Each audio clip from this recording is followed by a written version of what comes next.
Hello guys! Nandito tayo sa likod ng bahay ni Ma'am Bindang. Ayan. Lahat ng nakikita nyo ay hindi akin. 'Di ba? Ang ganda nga lang ng lugar, 'di ba? Lalo na yun, oh. Yung puno, may yung bundok na yun, oh. Ang gaganda ng mga puno ng kahoy. Oh, oh.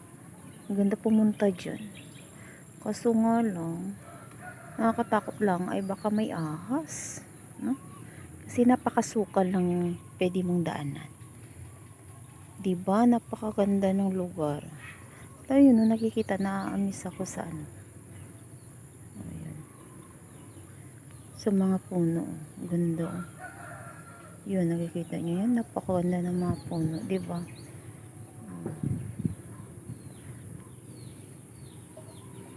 Ang ganda lang. Kabukiran.